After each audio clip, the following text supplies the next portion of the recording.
minutos.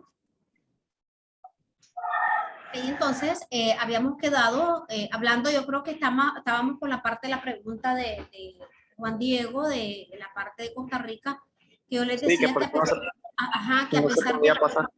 Así es, que hay bastantes restricciones, hay bastante control.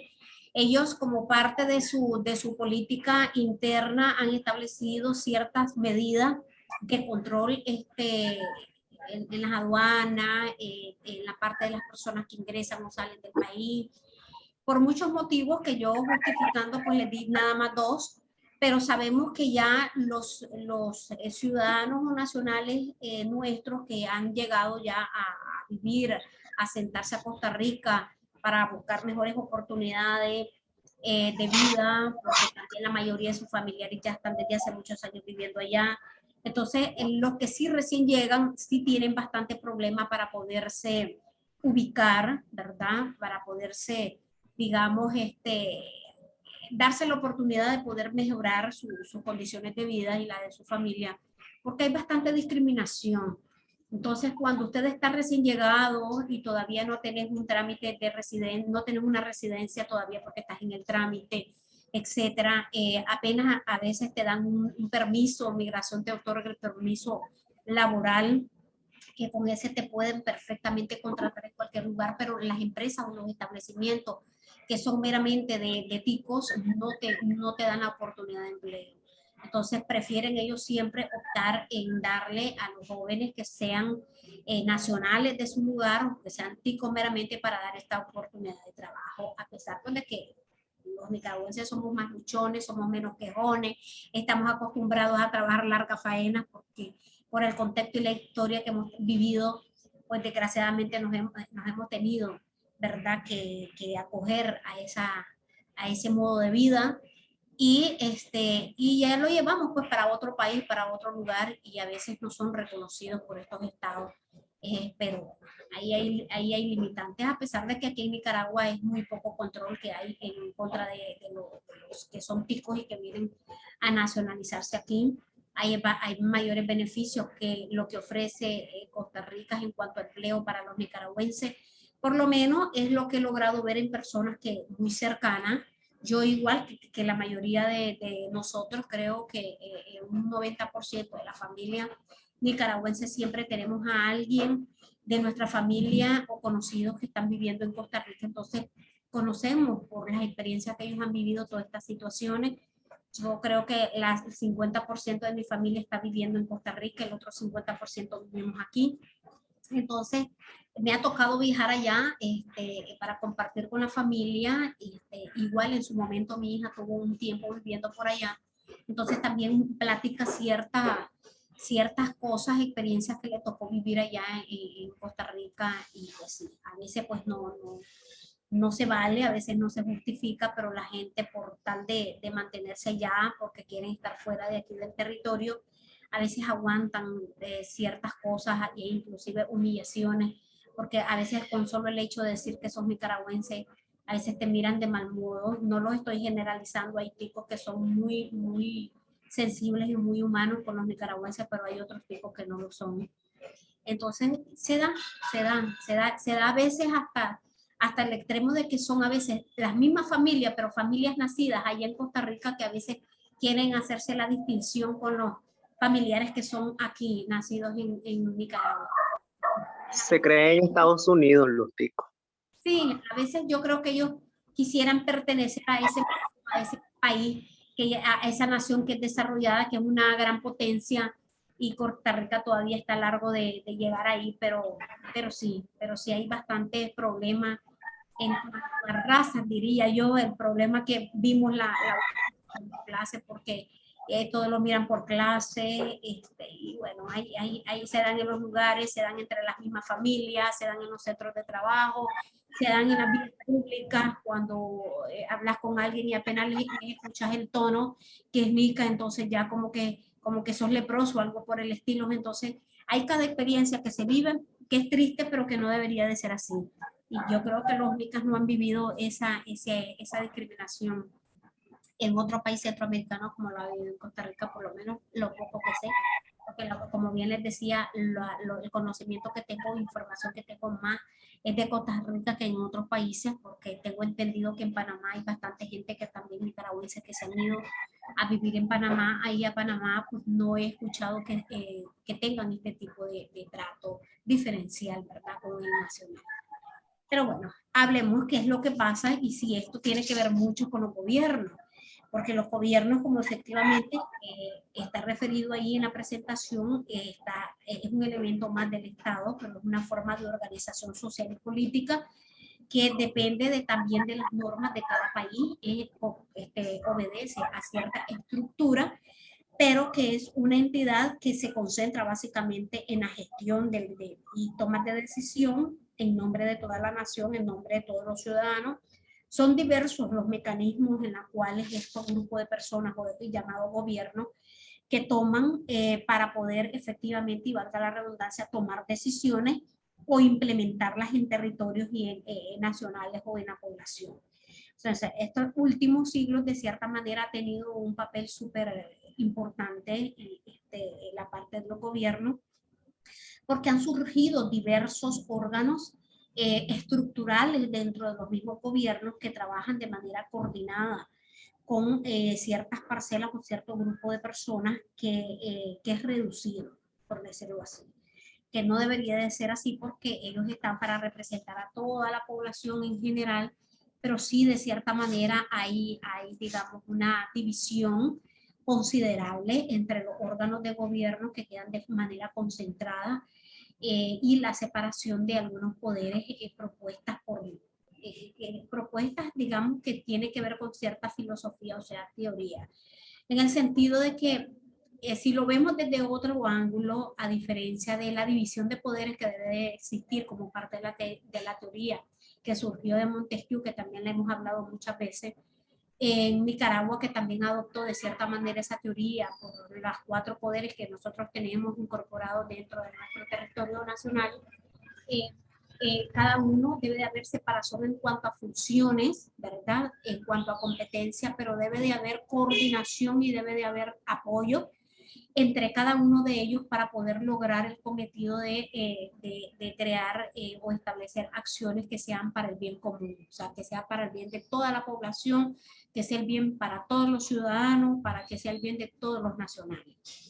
Pero no confundirse el uno con el otro. Hoy por hoy vemos que hay leyes orgánicas especiales o particulares para cada uno de estos órganos de poder. Existe una ley orgánica del Poder Judicial, existe una ley orgánica del Poder Legislativo y otro del Poder Ejecutivo, así como la del electoral, que es parte de nuestra estructura política. Tenemos este 4º poder incluido. Pero todos ellos, los 4, deben de velar, digamos, por la independencia digamos, de todos, uno en lo particular como poder, y después por velar por el beneficio de todas las poblaciones de manera común, en este caso de todos los ciudadanos. Esto porque abonaría de forma directa a normas de convivencia que debe de implementarse en cada uno de los estados sin crear ningún tipo de restricciones para poder mantener eso al alcance de la ley y al alcance de todos nosotros los ciudadanos. Entonces, a veces no hay tolerancia en cuanto a los poderes, a cada uno de ellos o en sí, del grupo o partidos políticos que representan al gobierno. Ellos deben de instar para que exista una correspondencia y una armonía entre los 4 poderes que tenemos, que ambos complementen esfuerzos para que se pueda, digamos, cumplir con las normas jurídicas generales. Estoy hablando de normas jurídicas en todos los ámbitos políticos, sociales, económicos que puedan existir, pero hay bastante, digamos, a veces individualismo, pero hoy por hoy sabemos que trabajan en común para un grupo de personas, en común para un gobierno, en común para todos los ciudadanos.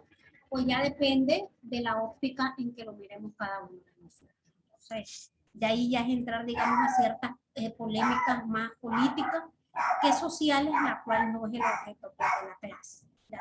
Por eso es importante mejor que hablemos de la soberanía, la parte de la soberanía, ya es, digamos, el cuarto elemento del Estado que nos tocaría abordar, aunque existen otra información que ustedes han podido leer en su materia que tiene que ver con la parte de los fines del Estado y tiene que ver mucho con la parte de la obligación. Y ahí me disculpan porque estoy en un lugar donde se supone que hay menos ruido, pero pues siempre tengo los perritos vecinos, y si no son los perritos vecinos, son los chinos del parque los que hacen el escándalo. Ok, entonces cuando nosotros hablamos de la soberanía es un consenso, como le pongo ahí, acerca de quién decide qué y sobre qué es dentro de un territorio. Entonces, hablar de la soberanía como un elemento del Estado es más abstracto y con más capacidad de generar ciertos debates y ciertas polémicas, al igual que hemos mencionado en otros elementos, porque definir quién debe ser el sujeto soberano puede llevar, digamos, a conclusiones muy diversas a través de los razonamientos que también nosotros como individuo tenemos o como Estado también tenemos.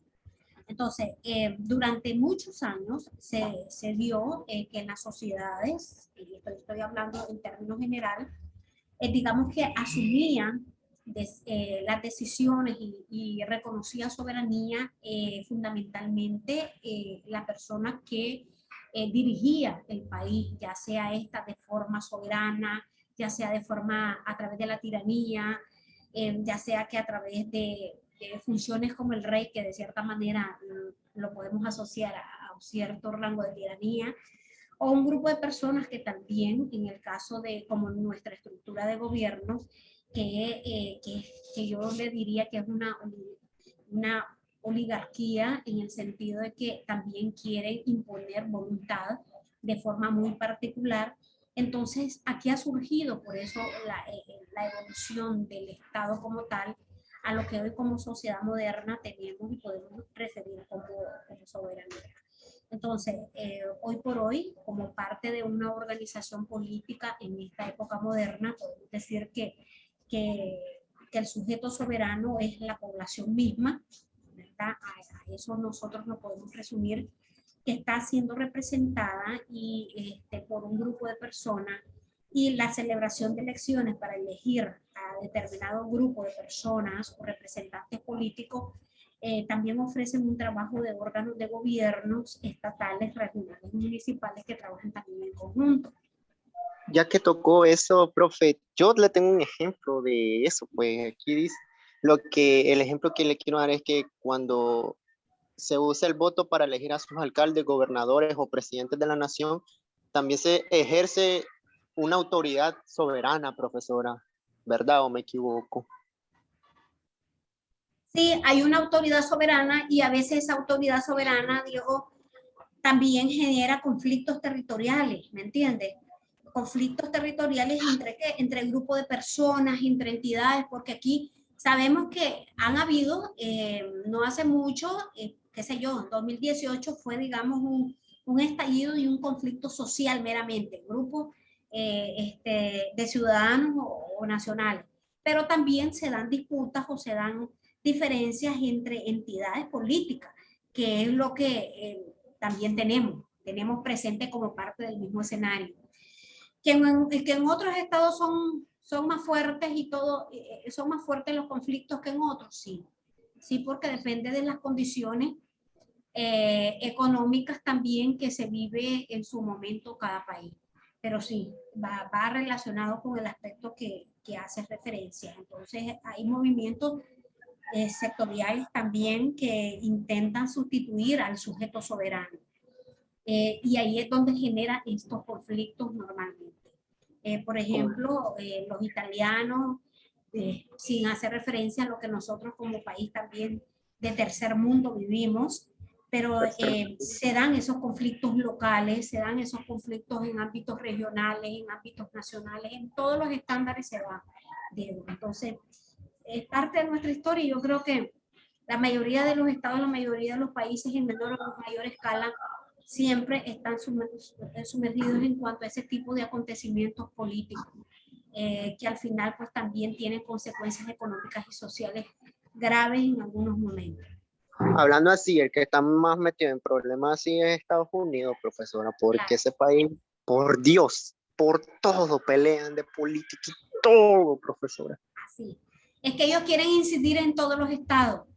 Y al incidir en todos los estados por creerse un país de primera potencia, mundialmente hablando, entonces quieren tener intromisión en todos los asuntos, ¿verdad? Entonces, a veces lo hacen de forma atinada, a veces no, pero efectivamente siempre están en conflictos constantes con los estados cuando pelean por esa soberanía a la que estamos hablando. Entonces, cada país es receloso de su soberanía. Si bien es cierto, tenemos ciertos acontecimientos que también lo hemos hablado en sesiones pasadas, acontecimientos políticos sociales que competen a nosotros y así nuestra constitución determina resolverlos de la mejor manera, Dios quiera que sea de manera pacífica, de una manera armónica, para que no sea una guerra. Para evitar, así es, pérdidas innecesarias, pérdidas irreparables como es la vida. Entonces, depende de nosotros mismos poner el alto o no a esos conflictos políticos, pero si no aceptamos, al igual que el resto de todas las naciones, estoy hablando de todas en general, de que lleguen los estados a querer imponer sus voluntades o poner sus normas y poner sus disposiciones, porque eso es muy propio, eso es muy interno. La autosoberanía, la autodeterminación de los pueblos es un derecho reconocido casi en todas las constituciones políticas, la tenemos nosotros en el artículo 5 constitucional y nosotros tenemos que cuidarla. Dios quiera que siendo este un año electoral, estamos a muy pocos días de los comicios, no tengamos que vivir acontecimientos lamentables, indistintamente de los resultados que sean. Al final es un ejercicio que ejercemos, valga la redundancia, todos los ciudadanos, y que lo hagamos de una manera pacífica, de una manera patriótica, sería lo idóneo, indistintamente de quién gane, quién pierde. Pues al final la vida es así, es como, pero desgraciadamente no todos tenemos la madurez como para poderlo asimilar de esa forma, y los grupos de personas que integran estos grupos políticos a veces tampoco tienen esta madurez. Entonces, que los resultados, indistintamente lo que sean, se den en santa paz, porque tenemos que ejercer y cumplir con ese derecho ciudadano, con ese derecho político, pero Dios quiera que no pase de eso, que sea nada más un acto cívico al cual debemos de cumplir todos, y bueno, que no se aplique esto, ¿verdad? Esta coerción, relacionándolo un poco. ¿Por qué? Porque cuando nosotros hablamos, y ahí lo dice la definición de coerción, básicamente es un conjunto de instituciones o de poderes que de manera colectiva quieren someter o imponer su voluntad a través de la fuerza. Y se imponen al Estado y se imponen ante cada uno de los elementos que constituyen el Estado, porque simplemente tienen una mentalidad y tienen una finalidad de cumplir ciertos objetivos que ya son particulares, no son nacionales. Entonces, por eso es importante siempre manejar este término de coerción, porque en un estado pueden existir efectivamente diversos pueblos o naciones, y poderlo decir de cierta manera. Perdón, dime. También se puede meter en los países, ¿verdad o no? No debería, pero el problema es cuando los estados lo permiten, y lo permiten a veces por los convenios internacionales. Al afiliarte a ciertas organizaciones políticas internacionales, automáticamente te ves sometido o obligado a cumplir con ciertos instrumentos jurídicos que son estatutos que dentro de estas organizaciones internacionales los países miembros tienen que cumplir obligadamente. Entonces es cuando ahí pones en peligro la parte de la soberanía de los países. Entonces, cuando vos estás afiliado a ciertas organizaciones y automáticamente sabes que ellos pueden intervenir en asuntos políticos o sociales según lo que establezcan esas normativas, aunque quieras o no, estos países pueden efectivamente incluirlo. Ya, entonces, por eso es que hay que ser cuidadosos con las alianzas y los convenios que se firman, y esa responsabilidad la ejercen los gobiernos, porque son los que representan los partidos políticos que uno por elección el ciudadano los ha puesto ahí. Entonces, no siempre, nada de esto es perfecto. Recuerden que a veces se toman decisiones acertadas, a como se pueden tomar decisiones que son erróneas. Se cometen esos desaciertos que a veces el que sale perjudicado es el pueblo. Entonces, este elemento es muy importante porque existe un sentido de sujeto soberano con autoridad real, en el sentido de que para algunos, y aquí hago referencias a otras teorías, por ejemplo, hablamos en la anterior de la división de poderes de Montesquieu, aquí puedo hacer referencia un poco a la parte de Thomas Hobbes. Thomas Hobbes habla de la coerción, que es una característica fundamental del Estado. Él lo ha tipificado, o lo tipificó, ¿verdad?, dentro de su teoría como tal. ¿Por qué? Porque lo describe como un recurso de protección ante el temor de ser víctima de violencia del resto de individuos. Entonces, para ellos, la coerción es un arma de defensa para Hobbes. Entonces, no siempre es un arma de defensa, porque está bien que lo tomes como una forma de protegerte o de proteger a los tuyos o al nacional, pero a veces desgraciadamente se utiliza la coerción para reprimir a los tuyos más que defender a los tuyos. Entonces, los extremos, como hemos dicho, siempre es el error en este sentido, y hay quienes la coerción lo justifican por esta teoría de Thomas Hobbes. Entonces, es importante porque a veces, en virtud de adoptar esta teoría, entra en un rango de violencia en la cual reprimen a los ciudadanos, y los que salen perjudicados efectivamente son los ciudadanos. Entonces se pone en peligro mucho las personas que vivimos en un territorio en particular. Entonces el Estado crea y busca cómo justificar su existencia, y lo hace a través de estas teorías. Entonces hay otros, ¿verdad? No es el único que ha hablado de la coerción. Tenemos a Friedrich Engels, que también hace referencia y tiene su teoría, Karl Marx, que en sus documentos de lectura les hice referencia, porque ellos determinan la parte de la coerción como uno de los elementos también del Estado, y para ellos muy importante, porque ellos dicen que la coerción representa una función de generar un entorno de estabilidad. Entonces, de cierta manera, es parecida a la teoría de Thomas Hobbes, lo que hace referencia Friedrich, y a como lo hace Marx en sus teorías, porque de cierta manera también está justificando que la parte de la utilización de la coerción es como una forma también de protección. O sea, de esa manera podemos ver como una simple apariencia de lo que es la armonía y la paz. Para ellos, el establecer la coerción, eso es lo que se garantiza al utilizarla, es garantizar la armonía y la paz en un territorio, en una organización social en la cual se mira, digamos, atentado de manera injusta por otros grupos de personas, sean estos extranjeros o sean nacionales. Entonces, en este caso es muy importante tomar en cuenta que las obligaciones y las advertencias que forman parte del poder de coerción tienen un efecto a las personas y a los ciudadanos de forma colectiva, para bien o para mal, ¿ok? O sea, para bien, para mal, puede ser positivo, puede ser negativo, depende de cómo los implementan los gobiernos. No sé si tienen preguntas por ahí. No, profesora. Ok. Bueno, nosotros hemos prácticamente terminado la hora de sesión de clase. No, recuerden, el tema es mucho más amplio de lo que hemos visto el día de hoy. Todavía nos faltó hablar un poco sobre la parte de los elementos, lo que es nación y lo que es gobierno, pues de cierta manera lo hemos abordado de forma separada. Aquí solamente es hacer la distinción de forma conjunta. Los gobiernos básicamente son grupos de personas que están, digamos, limitadas para ejercer ciertas facultades y funciones a nivel de Estado, pero cuando ya hablamos la nación, ya estamos hablando del pueblo en general. Ya, entonces hay diversidad en cuanto a su conceptualización y los elementos constitutivos de la nación, porque acuérdense que no estamos hablando de elementos del Estado, pero al mismo tiempo hablar de elementos constitutivos de cada uno de los elementos del Estado. Entonces ahí tenemos unos cuantos, que por ejemplo lengua, raza, religión, tradición, voluntad, que es compartida entre gobiernos, población y territorio, y la parte de la geografía, que tiene que ver con los territorios de los estados y de los pueblos.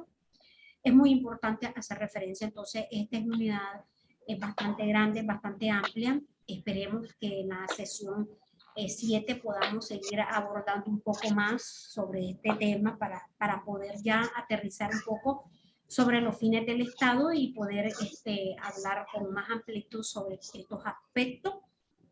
Y bueno, y esto de los elementos constitutivos de la nación no es necesario ni que se los explique porque todos sabemos a lo que se refiere. Todos sabemos lo que es una lengua porque son los idiomas que nosotros utilizamos y que nos hace distintos o característicos en cada población. Esto es súper importante en cada estado. Cuando ya estamos hablando de las razas, más que todo es el vínculo que debe de existir entre todas las personas que integran una nación. Aquí en Nicaragua dijimos hay conflictos de raza, sí, como lo existe a nivel internacional, lo existen dentro del ámbito nacional. Lo ejemplificamos más de una vez entre las regiones autónomas del Atlántico Norte o Sur con la región central o más en el Pacífico, sí hay diversidad. La religión, que hay diversidad de religiones, la cual ustedes pueden practicar o profesar. Este es un derecho constitucional, todos somos libres de hacerlo. Indistintamente, por ello no te pueden tampoco hacer ningún acto de discriminatorio. Las tradiciones son propias de los lugares, son propias de las naciones, etcétera. Entonces ahí tiene que ver mucho porque la voluntad compartida ya básicamente es la vida futura común de todos los ciudadanos, de todos los nacionales. Y bueno, en la próxima sesión de clase vamos a continuar hablando entonces de los fines del Estado, que es el punto que nos queda pendiente en desarrollar en esta sesión, para que siga picando Alex. No sé si está cocinando, no sé si es Alex o Jensi que está picando las verduras ahí para el almuerzo. No, no. Profe, no, dejó tarea en la plataforma, ¿verdad? Déjenme ver porque no he todavía revisado. Voy a revisar hasta ahorita si ya está habilitada las sesiones y revisar el material que esté conforme, que esté adecuado. Entonces voy a revisar porque algunos grupos yo no les puse trabajos después del examen como para darles un cierto descanso, porque yo sé que estuvieron la semana pasada en sus evaluaciones. Espero que todos hayan salido bien, que hayan quedado conforme con sus calificaciones, con sus notas. Ya de todas maneras, esas yo las entregué a registro académico desde la semana pasada. Ya eso está en plataforma, ustedes lo lograron revisar y visualizar. Entonces yo te confirmo de todas maneras porque no he revisado, no son varios grupos y no recuerdo si en el grupo de ustedes ya le puse asignación para esta semana o los dejé en descanso. Ya a veces cuando los dejo en descanso solo tienen una pruebita rápida, cualitativa. ¿Qué quiere decir? Que cuando les pongo esas pruebitas rápidas no tienen valor cuantitativo, solamente es cualitativa para afianzar conocimiento. Pero no recuerdo muy bien si el grupo de ustedes los tengo con prueba rápida o los tengo con tarea. Entonces, yo se los confirmo en el transcurso, una vez que yo verifique ahí el material. ¿Les parece? Bueno, profe, está bien. Ok, entonces les agradezco muchísimo haberme acompañado el día de hoy. Los espero a la misma hora, el mismo día, que son los días martes. Recuerden que siempre accesamos con el mismo link. Lo tengo ya planificado para sesiones recurrentes, que quiere decir que en todo el cuatrimestre, como les dije desde el primer día, vamos a estar utilizando el mismo link, porque sé que pues Yarin se lo estaba confirmando hoy en la mañana, pero no le confirmé inmediatamente porque no había revisado teléfono, pero sí, para que sepan que siempre vamos a ingresar con el mismo link o con la misma contraseña, que también lo tienen, puede accesar directo con el link o lo hacen a través del usuario y la contraseña que también se les compartió. Entonces, muchísimas gracias, chicos. Que tengan una bonita semana, que descansen el día de hoy. Pónganse las pilas para que el próximo tengan todos 30 en su segundo corte evaluativo, ¿ok? Bye, pues. Gracias.